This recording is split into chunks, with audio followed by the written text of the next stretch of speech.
ನಮಸ್ತೆ, welcome back to our channel Saumya recipe corner. ಇವತ್ತು ನಾವು ಅಕ್ಕಿ ರೊಟ್ಟಿಗೆ ಚಪಾತಿಗೆ ಒಳ್ಳೆ ಕಾಂಬಿನೇಷನ್ ಆಗಿರುವಂತಹ ಬೆಂಡೆಕಾಯಿ ಗೊಜ್ಜನ್ನ ಹೇಗೆ ಮಾಡೋದು ಅಂತ ನೋಡೋಣ. ಇದು ತುಂಬ ಟೇಸ್ಟಿಯಾಗಿ, ತುಂಬ ಈಸಿಯಾಗಿ, ತುಂಬ ಕ್ವಿಕ್ಕಾಗಿ ಮಾಡ್ಕೋಬೋದಾದಂತಹ ರೆಸಿಪಿ ಇದು. ಇವಾಗ ಇದನ್ನು ಹೇಗೆ ಮಾಡೋದು ಅಂತ ನೋಡೋಣ ಬನ್ನಿ. ಫಸ್ಟಿಗೆ ನಾನಿಲ್ಲಿ ಅರ್ಧ kg ಆಗುವಷ್ಟು ಬೆಂಡೆಕಾಯಿನ ಈ ರೀತಿಯಾಗಿ ಚಿಕ್ಕ ಚಿಕ್ಕದಾಗಿ ಕಟ್ ಮಾಡಿ ತೊಗೊಂಡಿರೋಂತಹದ್ದು. ನೀವು ಬೇಕಿದ್ರೆ ಯಾವ ಸೈಜಲ್ಲಾದರೂ ಬೇಕಿದ್ರೆ ಇದನ್ನು ಕಟ್ ಮಾಡ್ಕೊಬೋದು. ನಾನು ಈ ಸೈಜಲ್ಲಿ ಕಟ್ ಮಾಡಿ ತೊಗೊಂಡಿದ್ದೀನಿ ನೋಡಿ. ಇವಾಗ ನಾವು ಬೆಂಡೆಕಾಯಿ ಎಲ್ಲನೂ ಹುರ್ಕೊಬೇಕಾಗತ್ತೆ. ಅದಕ್ಕೋಸ್ಕರ ನಾನು ಒಂದು ಪ್ಯಾನ್ ಇಟ್ಕೊಂಡು ಪ್ಯಾನ್ಗೆ ಬೆಂಡೆಕಾಯಿ ಮತ್ತು ಒಂದು 2-3 ಟೇಬಲ್ ಸ್ಪೂನಷ್ಟು ಆಯಿಲ್ನ ಹಾಕ್ಕೊಂಡಿದ್ದೀನಿ. ಇದನ್ನು ನಾವು ಇವಾಗ ಈ ರೀತಿಯಾಗಿ ಹುರ್ಕೊಬೇಕಾಗತ್ತೆ ನೋಡಿ. ಇದು ಚೆನ್ನಾಗಿ ನಾವು ಹುರ್ಕೊಬೇಕು.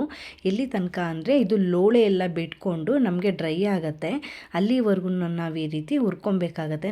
ನೀವು ನೋಡ್ಬೋದು ಆಗಲೇ ಅದು ಎಷ್ಟು ಚೆನ್ನಾಗಿ ಕಲರ್ ಟರ್ನ್ ಆಗಿದೆ ಅಂತ ಹೇಳಿ. ಹೀಗೇ ಹುರಿದ್ಕೊಂಡು ನಾವು ಆಲ್ಮೋಸ್ಟ್ 40-50% ನಾವು ಇದನ್ನು ಕುಕ್ ಮಾಡ್ಕೊಬೇಕಾಗತ್ತೆ. ಇದೇ ರೀತಿಯಾಗಿ ನಮಗೆ ಗೊತ್ತಾಗುತ್ತೆ ನೋಡಿ, ಸ್ವಲ್ಪ ಕಲರ್ ಚೇಂಜ್ ಆಗುತ್ತೆ.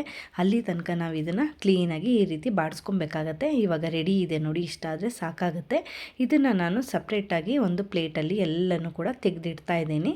ಮತ್ತು ನಾನು ಅದೇ ಪ್ಯಾನ್ಗೆ ಒಂದು 3-4 ಟೇಬಲ್ ಸ್ಪೂನ್ ಆಗೋಷ್ಟು ಆಯಿಲ್ನ ಹಾಕ್ಕೊಂಡಿದ್ದೀನಿ.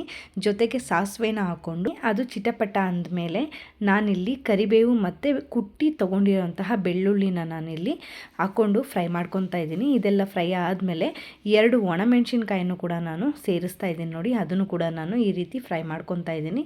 ಫ್ರೈ ಎಲ್ಲ ಆದಮೇಲೆ ಇವಾಗ ನಾನು 2 ದೊಡ್ಡ ಸೈಜಿನ ಈರುಳ್ಳಿನ ನಾನು ಚಿಕ್ಕದಾಗಿ ಕಟ್ ಮಾಡಿ ತೊಗೊಂಡಿರೋಂತಹದ್ದು ಇಲ್ಲಿ ನೀವು ಬೇಕಿದ್ದರೆ ಇನ್ನೂ ಒಂದು ಎಕ್ಸ್ಟ್ರಾ ಬೇಕಾದ್ರೂ ಈರುಳ್ಳಿನ ಹಾಕೊಬೋದು. ಟೇಸ್ಟ್ ತುಂಬ ಚೆನ್ನಾಗೇ ಬರುತ್ತೆ. ನೀವು 2-3 ಬೇಕಾದ್ರೂ ಯೂಸ್ ಮಾಡ್ಬೋದು.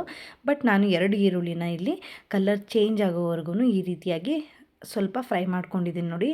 ಕಲರ್ ಚೇಂಜ್ ಆಗಿದೆ, ಇಷ್ಟ ಆದರೆ ಸಾಕಾಗತ್ತೆ. ಇವಾಗ ನಾನು 3 ಟೊಮೆಟೊ ಹಣ್ಣನ್ನು ಈ ರೀತಿಯಾಗಿ ಚಿಕ್ಕದಾಗಿ ಕಟ್ ಮಾಡಿ ತೊಗೊಂಡಿರೋಂತಹದ್ದು ನೋಡಿ.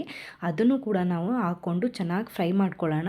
ಇದು ಟೊಮೆಟೊ ಎಲ್ಲ ತುಂಬ ಚೆನ್ನಾಗಿ ಸಾಫ್ಟಾಗಿ ಮೆತ್ತಗಾಗಬೇಕು, ಅಲ್ಲಿ ತನಕ ನಾವು ಇದನ್ನು ಈ ರೀತಿಯಾಗಿ ಫ್ರೈ ಮಾಡ್ಕೊಬೇಕಾಗತ್ತೆ. ಟೊಮೆಟೊ ಬೇಗ ಬೇಯಲಿ ಅಂತ ಹೇಳಿಬಿಟ್ಟು ನಾನು ಒಂದು 1/4 ಸ್ಪೂನ್ ಆಗೋಷ್ಟು ಸಾಲ್ಟನ್ನು ಕೂಡ ನಾನು ಬಳಸಿರುವಂತಹದ್ದು. ಟೊಮೆಟೊ ನೋಡಿ ಮೆತ್ತಗಾಗಿದೆ, ಇಷ್ಟ ಆದರೆ ಸಾಕಾಗತ್ತೆ ನಮಗೆ. ಇವಾಗ ನಾನು 1 ಟೇಬಲ್ ಸ್ಪೂನು ಧನಿಯಾ ಪುಡಿ ಮತ್ತು 1 ಟೇಬಲ್ ಸ್ಪೂನು ಹಸಿಮೆಣ್ಸಿನ್ಕಾಯಿ ಪುಡಿನ ನಾನು ಹಾಕ್ಕೊಂಡಿದ್ದೀನಿ. ಜೊತೆಗೆ ನಾನು 1/4 ಸ್ಪೂನ್ ಆಗೋಷ್ಟು ಅರಿಶಿಣನೂ ಕೂಡ ಸೇರಿಸ್ಕೊಂಡು ಇದನ್ನು ಚೆನ್ನಾಗಿ ನಾವು ಈ ರೀತಿಯಾಗಿ ಫ್ರೈ ಮಾಡ್ಕೊಳ್ಳೋಣ. ಅದೆಲ್ಲ ಮೆತ್ತಗೆಲ್ಲ ಆದಮೇಲೆ ನಾನಿಲ್ಲಿ ಒಂದು ಅರ್ಧದಿಂದ 3/4 ಕಪ್ ಆಗೋಷ್ಟು ಮೊಸರನ್ನ ನಾನು ಯೂಸ್ ಮಾಡ್ತಾ ಇರುವಂತಹದ್ದು. ನೀವೇನಾದರೂ ಮೊಸರು ಟೇಸ್ಟ್ ಇಷ್ಟ ಆಗಲ್ಲ ಅಂತ ಹೇಳಿದ್ರೆ ನೀವು ಬೇಕಿದ್ದರೆ ಇಲ್ಲಿ ಹುಣಸೆ ಹಣ್ಣಿನ ರಸನೂ ಕೂಡ ನೀವು ಯೂಸ್ ಮಾಡ್ಬೋದು ನೋಡಿ. ಈಗ ನೋಡಿ ಎಣ್ಣೆ ಎಲ್ಲ ಬಿಟ್ಕೊಂಡು ಬರ್ತಾ ಇದೆ, ಅಲ್ಲಿ ತನಕ ನಾವು ಇದನ್ನೆಲ್ಲ ಚೆನ್ನಾಗಿ ಫ್ರೈ ಮಾಡ್ಕೊಬೇಕಾಗತ್ತೆ. ಈ ರೀತಿಯಾಗಿ ಇದು ಆಯಿಲೆಲ್ಲ ಬಿಟ್ಕೊಂಡು ಬಂದಮೇಲೆ ಮೊದಲೇ ನಾವು ಫ್ರೈ ಮಾಡಿ ಇಟ್ಕೊಂಡಿರೋಂತಹ ಬೆಂಡೆಕಾಯಿನ ನಾನು ಇದರಲ್ಲಿ ಸೇರಿಸಿ ಎಲ್ಲನೂ ಕೂಡ ಮಿಕ್ಸ್ ಮಾಡ್ತಾಯಿದ್ದೀನಿ ನೋಡಿ.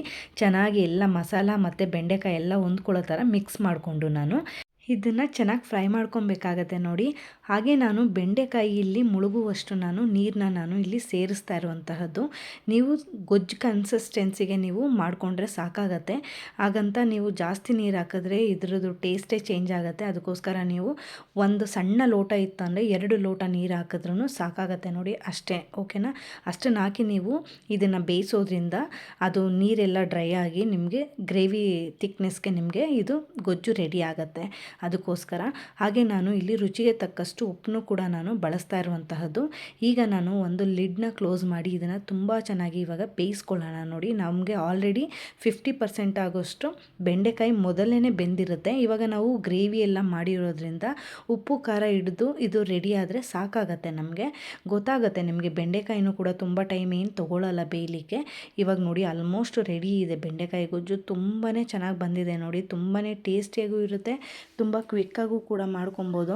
ನೀವು ಇದನ್ನು ಅಕ್ಕಿ ರೊಟ್ಟಿಗೆ, ಬಿಸಿ ಬಿಸಿ ಚಪಾತಿಗೆ ಇದನ್ನು ನೀವು ಪೇರ್ ಮಾಡ್ಕೊಂಡು ತಿಂತಾರೆ ನಿಜವಾಗ್ಲೂ ತುಂಬ ಚೆನ್ನಾಗಿರುತ್ತೆ.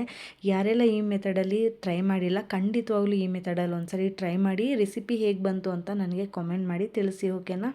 ಐ ಹೋಪ್ ಈ ವಿಡಿಯೋ ನಿಮ್ಗೆ ಇಷ್ಟ ಆಗಿದೆ ಅಂತ ಭಾವಿಸ್ತೀನಿ. ಇಷ್ಟ ಆಗಿದ್ರೆ ವಿಡಿಯೋಗೆ ಲೈಕ್, ಶೇರ್, ಕಾಮೆಂಟ್ ಮಾಡೋದು ಮರಿಬೇಡಿ. ಹಾಗೆ ವಿಡಿಯೋ ಏನಾದರೂ ಯೂಸ್ಫುಲ್ ಅನಿಸಿದರೆ ನಿಮ್ಮ ಫ್ರೆಂಡ್ಸ್ ಆ್ಯಂಡ್ ಫ್ಯಾಮಿಲಿಗೂ ಕೂಡ ವಿಡಿಯೋನ ಶೇರ್ ಮಾಡಿ ಅಂತ ಕೇಳ್ತಾ, ಯಾರೆಲ್ಲ ನನ್ನ ಚಾನಲ್ನ ಸಬ್ಸ್ಕ್ರೈಬ್ ಮಾಡ್ಕೊಂಡು ನೋಡ್ತಾ ಇದ್ದೀರಾ, thank you so much. Subscribe ಮಾಡ್ಕೊಳ್ದೆ ನೋಡ್ತಾ ಇದ್ರೆ ಖಂಡಿತವಾಗ್ಲೂ ಈ ಕೂಡಲೇ ಸಬ್ಸ್ಕ್ರೈಬ್ ಮಾಡ್ಕೊಳ್ಳಿ. ನೋಟಿಫಿಕೇಷನ್ ಆನ್ ಮಾಡ್ಕೊಳ್ಳೋದ್ರಿಂದ ನಾನು ಹಾಕೋ ಪ್ರತಿ ವಿಡಿಯೋನೂ ಕೂಡ ನೀವು ಮಿಸ್ ಮಾಡದೆ ನೋಡ್ಬೋದು. ಮುಂದಿನ ರೆಸಿಪಿಯೊಂದಿಗೆ ಸಿಗ್ತೀನಿ. ಅಲ್ಲಿವರೆಗೂ ನನ್ನ ಪ್ರೀವಿಯಸ್ ವಿಡಿಯೋನ ಚೆಕ್ಔಟ್ ಮಾಡ್ತಾಯಿರಿ. Thank you so much for watching this video. Stay tune.